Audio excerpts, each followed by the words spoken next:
After years of fraying alliances, we're rebuilding them and shaping them to serve the British people, focused every ounce of our global influence to deliver for working people, to deliver it in the national interest. And I commend this statement to the House. Leader of the Opposition, Kemi Badenoch. Thank you, Mr. Speaker, and I thank the Prime Minister for advance sight of his statement. He has evaded Prime Minister's questions for 2 weeks, only to come back here to tell us what we already heard on the news. This is a weak statement from a weak Prime Minister, which can be characterised in 2 words: noises off. In his statement, the Prime Minister said, "We urge Iran and Israel to honour the ceasefire." He said, "We are using every diplomatic lever to support this effort." What diplomatic levers? Are they the same levers he's using with his backbench rebels? Is he just asking them to please play nice? Let's be honest, Mr. Speaker. Nobody cares what this Prime Minister thinks, and why should they, when he doesn't even know what he thinks, and clearly no one cares what he thinks because he was not involved. We used to be a strategic player on the global stage, Mr. Speaker, advancing Britain's interests with confidence. Order, order. You may not wish to hear the Leader of the Opposition. I do. Can I just say, it doesn't do anybody good in this chamber to try and shout somebody down who's speaking. Thank you, Mr. Speaker. They can shout as much as they like, but we all know the truth. We used to be a strategic player on the global stage, advancing Britain's interests with confidence, and now we are on the sidelines. Over the last few weeks, historic events unfolded in the Middle East, and at every stage, Britain has been out of step with the US and out of the loop with Israel. Last week, the Prime Minister came back from the G7, insisting that there was nothing that President Trump said that would indicate he was about to get involved in this conflict. Days later, the US launched its attack on Iran's nuclear facilities. He had no idea what was going on. The week before, Israel launched an attack on Iran, and it became apparent that the UK was not even informed about the attack in advance, despite us having been involved in previous preventative action. How is this standing up on the world stage? On Tuesday, the Foreign Secretary, a lawyer, repeatedly could not say whether the US strikes against Iran's nuclear facilities were legal. This is a government that doesn't know what it's doing. Let me make the Conservative position clear, Mr. Speaker. Iran has been a direct threat to the UK for years, plotting terrorism on British soil. It must not get nuclear weapons. And this is a time for Europe to step up, and the UK should be leading. Instead, we have an Attorney General using international law to constrain and restrict the UK while the Prime Minister hovers indecisively on the sidelines. What we need is a leader. Instead, we have 3 lawyers. Last week, I wrote to the Prime Minister about how this conflict has underscored the folly of the government's £30 billion Chagos surrender deal. The Diego Garcia base is of obvious strategic importance for conflicts in the Middle East. They're shaking their heads. They don't understand. It is obvious.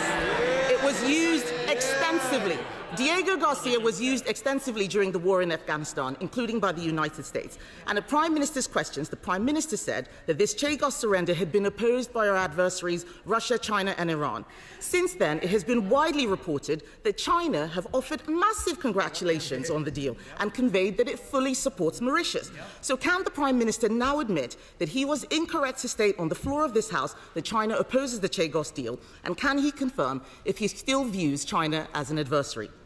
Under the terms of his deal, if the US were to launch an attack from the military base on Diego Garcia, we would have to inform the Chinese allied Mauritius government. Will he abandon the deeply flawed surrender deal? Because if not, when will he introduce the legislation setting out the details of the Chagos surrender so Parliament can consider and debate it? We welcome the announcement that the UK will be buying F-35A fighter jets, and I'm pleased that the Labour Party has now moved on from its previous position where it did not support NATO and advocated against the nuclear deterrent. They pretend that it never happened. We have the receipts. Conservatives are proud of exceeding the NATO baseline of 2% of GDP on defence, and we led NATO in getting there. But the government's aspiration to get spending on national security to 5% is just hope. The reality is Labour does not have a plan to get to 3%. It is all smoke and mirrors. And we do not know what the government will spend this extra 1.5% component on. So can the Prime Minister confirm whether this is money that we are already spending or whether there will be any new money? Because so long as this plan remains unfunded, these are just words. Instead of using smoke and mirrors to inflate defence spending, Labour should heed our call to hit 3% by the end of this Parliament with a fully funded plan to get there. You look at the money they claim they're going to save with their welfare bill. 5 billion is nowhere near the tens, if not hundreds of billions that we're going to need to find to meet this defence spending target. And this is the problem, Mr. Speaker. It is one thing to talk about spending money on planes and infrastructure, making announcements about reviews, but it is another to be clear where the money comes from and how it will be spent efficiently to secure the defence of our nation.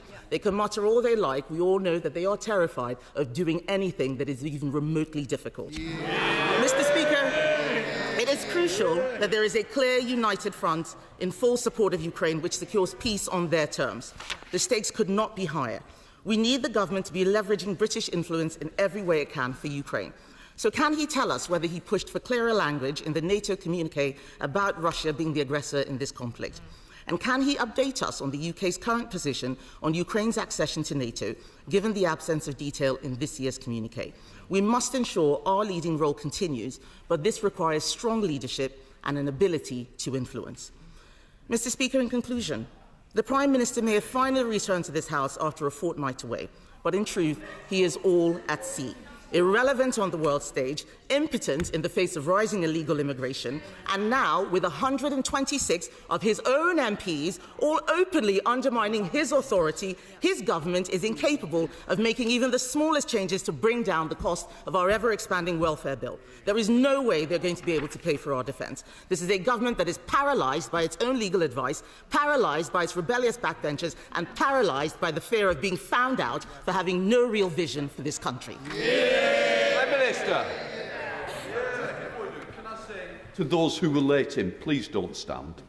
Prime Minister. Mr. Speaker, we live in more volatile times than many of us can remember, with conflicts in many parts of the world that are evolving in a very fast and dangerous way. There's never been a more important time to work with our allies and to be absolutely serious in our response. That response was unserious. Unserious. To suggest at a time like this that the Prime Minister attending the G7 summit and the NATO summit is avoiding PMQs is unserious. What happened at NATO yesterday was historic. It was very important at a time like this that NATO showed unity and strength with a commitment to the future, not just to the past. That took a huge amount of work with our allies over the last few days and weeks. We have been centrally involved in that, crafting the final outcome, and we were recognised as having done so. I'm proud that we helped put that summit into the right place yesterday, and the world emerged safer as a result. And that was the unanimous view of 32 allies leaving NATO yesterday. For the leader of the opposition to belittle it just shows how irrelevant she and the party opposite are becoming. They used to once be serious about these issues. They used to be capable of cross-party consensus. And all of that is slipping away. We've led on Ukraine, 3 trade deals, and she talks about the prospect of US attack. She must have overlooked the fact that on Tuesday, when I returned from the G7, the first thing I did was go straight into a COBRA meeting to plan for all contingencies, including a possible US attack on Iran. And I'll tell her why I did that, although we did offer Privy Council briefings, so she knows this.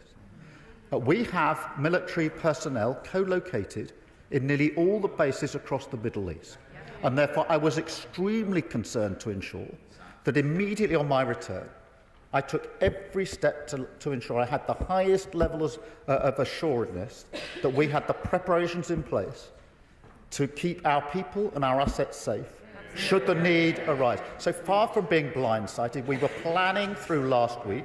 We were talking to the Americans. We were put on notice about everything that they did. She simply doesn't understand the nature of the relationship at that level.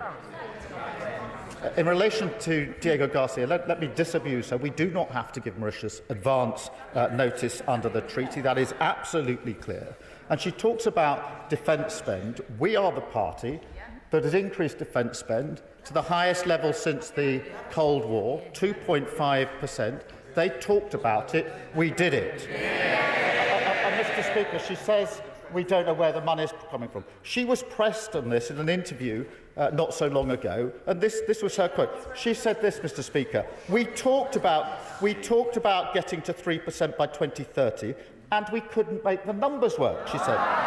And then she goes on, we need to find a way to make the numbers work. I was intrigued by this interview. I thought she was about to lay it out. Then she goes, quotes, this sort of thing requires real thinking. And then she said, let's start looking at what we can do.